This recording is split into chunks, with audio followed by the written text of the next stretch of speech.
Okay, ladies and gentlemen, long-awaited debut of the 1975 Suzuki 185.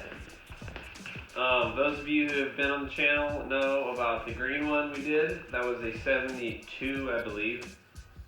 I have to check. But, so finally got that one running, got it shipped.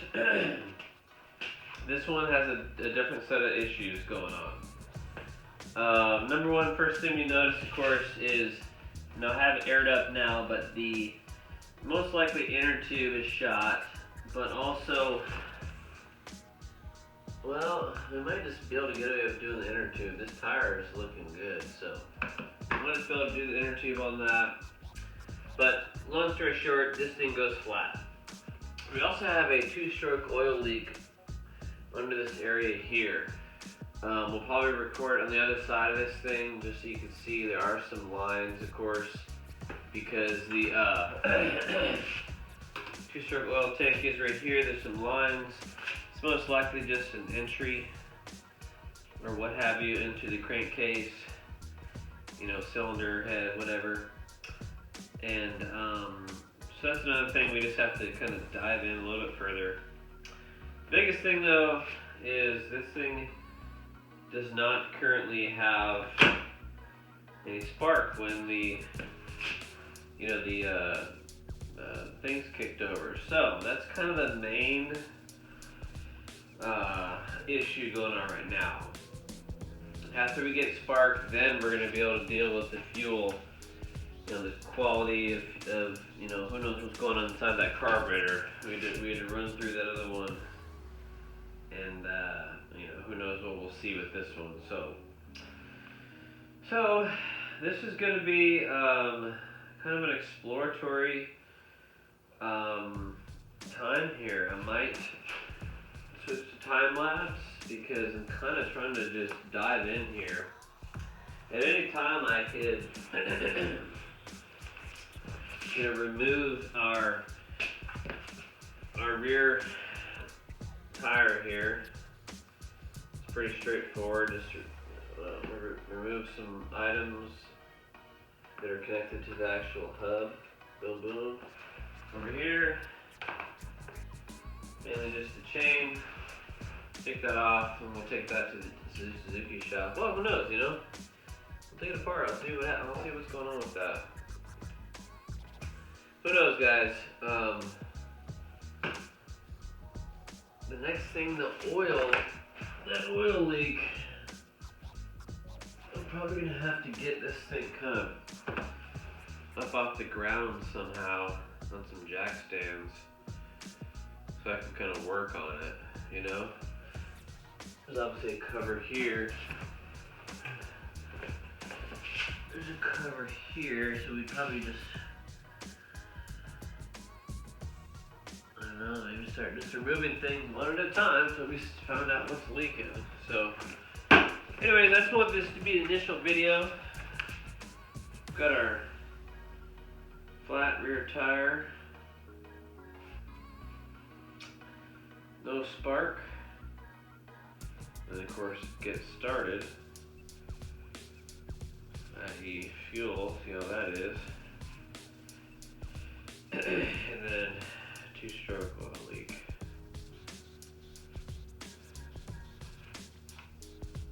(1975) Suzuki TC185. This thing is in great shape. It's got a sticker here, 16238.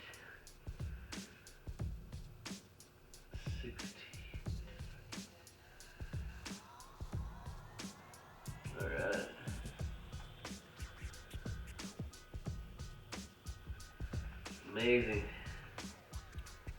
Amazing stuff. Manufactured in August of 1974. She's a beaut, she really is. I think we'll probably go to a time lapse, in which case I will probably move the camera around a little bit. The first thing I'm going to really check out Well, I really have to do some studying on the ignition system first. There's a magneto, something that's spinning along with everything, and let's see, that's interesting. Huh. Very interesting. I'm seeing some different.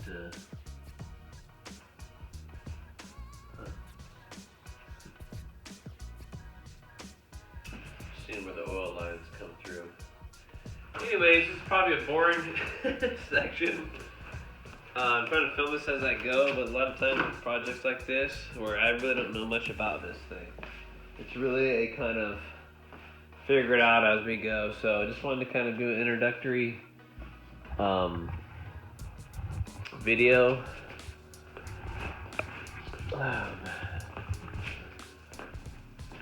Here she is in all her glory. Got the plug out there. You can see quite a bit of varnish. Whoops. Quite a bit of varnish there in the bottom of the carburetor. It's not good. Oh, that carburetor probably needs to be gone through.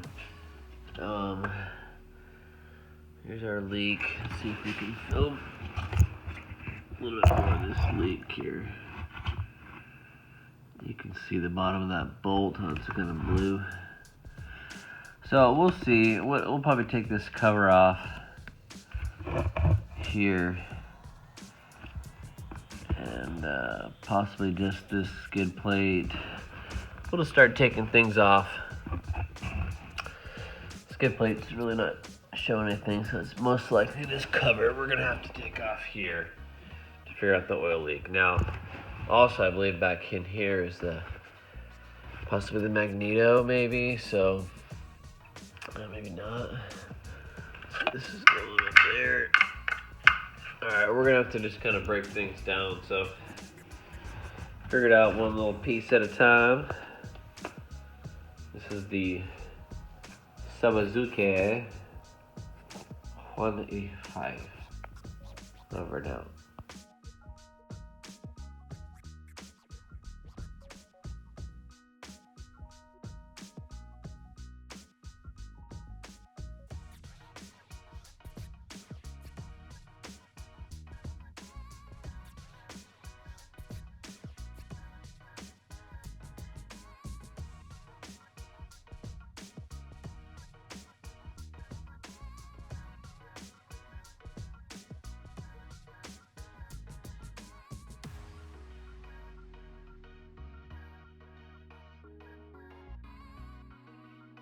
Okay, ladies and gentlemen, we are back. Last Interior Garage, 1975 TC185. So this is probably going to be within a video. So I'm announcing like as if it was the start of a video here, but so we've found a couple of things out here with this thing. If you're suddenly tuning in, you have no idea what's going on, we're investigating why there is no spark, getting to our operation here. Now, upon further inspection, we know we had an oil leak here, 2-stroke oil leak, and I took off the side cover here and noticed the first thing I noticed before I made a quick adjustment was the points were constantly collapsed on themselves, and then also the points are extremely bad. Like they're supposed to match up perfectly. They look like each of them is like a little mountain range. And let me do something here.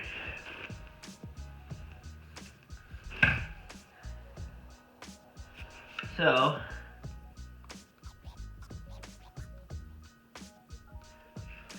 what we have going here, guys, is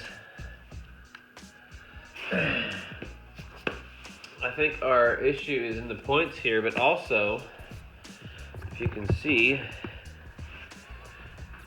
we have quite a bit of that oil showing up right here. So what I'm beginning to suspect is a crankshaft shaft seal failure. It's filling up this cavity. Let me try to get a good view of the points here.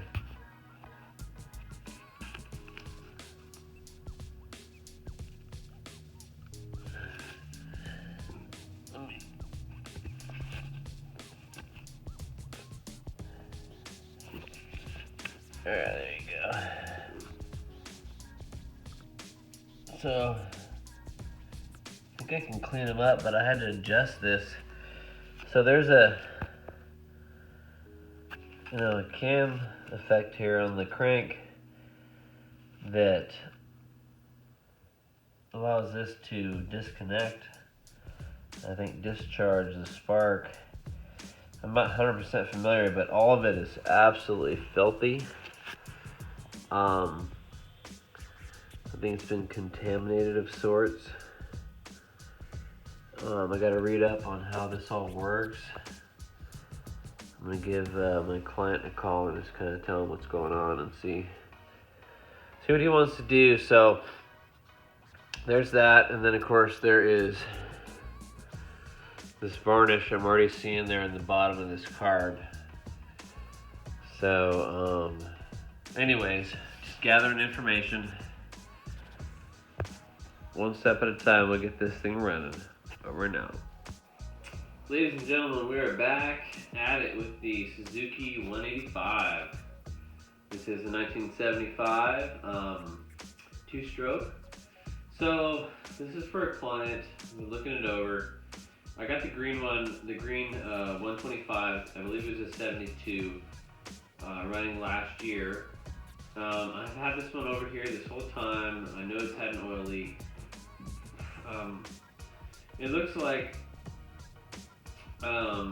potentially the crank seals are leaking on the left side. Maybe something else. Maybe something with the oil lines themselves. But I opened up the points area there, and you may or may not be able to see that it is basically a pool of oil that is basically hanging out in there. So obviously that's contaminated things, and then plus I found that the points were collapsed.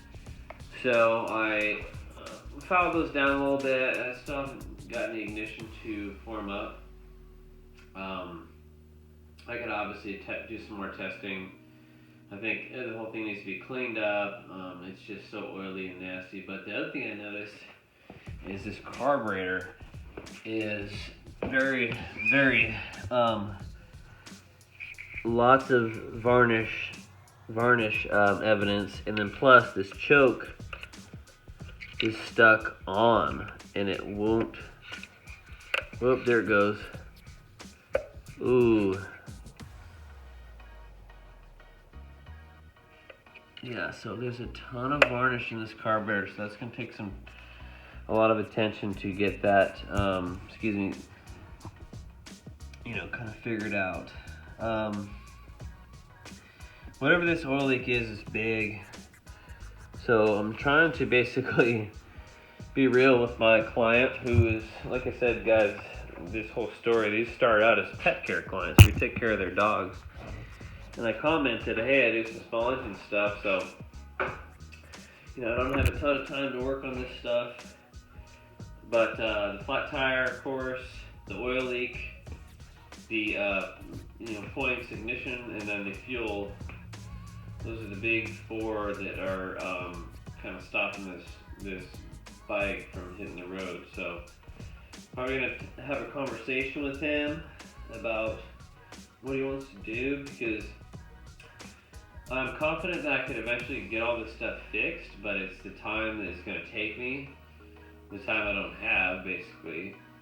But also, I would try, if this was my own motorcycle, I would try certain things, to try to, not shortcut, but, maybe fix the inner tube myself rather than, get a new one. But there was that type of thing I would never ever do for a client, because I'm basically putting my name on this thing that it's ready to run around the road. So I'm hoping he will, I don't know. I've got so much to do. There's so much on my plate, so it's all good if this thing just kind of disappears. I love this motorcycle. I wish it were mine, but it's not. It's a client's, so whatever he wants to do with it. But I'm gonna be real with him though. Like, hey, it's gonna take a lot of time, and it was fair what we worked out for the green one, but I spent a lot of time on it. So, you know, got to make sure you're covering your own butt, so to speak, when you're doing all this work. But what I'm really excited about is this John Deere Classic that we just picked up for $100. 111 horse Bergen Stratton with electric starter there. That we're going to turn into somewhat of a go-kart for my son. The PTO does not work. There's some heavy-duty parts failure, but we'd be able to get that going if we wanted to. But for now, this is just a cool rig to be able to work on with my son. I think tonight I'm going to take off the lawnmower attachment, kind of look up underneath it, make sure nothing's falling off. We had some fun with it earlier. I'm gonna get some LED lights, to put on here. I'm wondering if we can somehow use it for plowing snow. I mean, not that no. We'd have to have some heavy-duty chains on it, and then a very, very adjustable plow, I guess. I don't know. Who knows? Just thinking about fun stuff. I want to make it as fast as it can go. But man, look at that little thing. Isn't that thing slick? Look at this thing. Whoop. Look at this thing. Look at that awesome gas tank, man.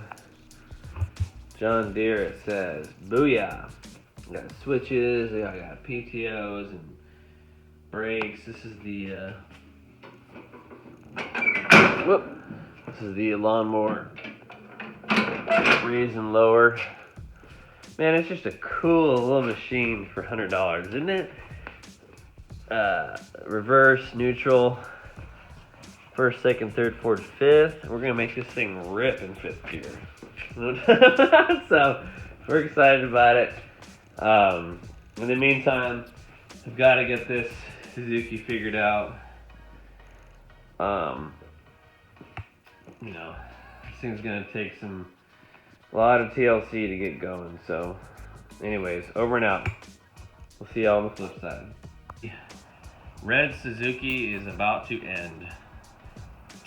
After looking at this thing deeper, not only do we have a ton of varnish on the carburetor, this choke, it is kind of freeing up, but it's very gummy, so this carb's gonna have to be gone through.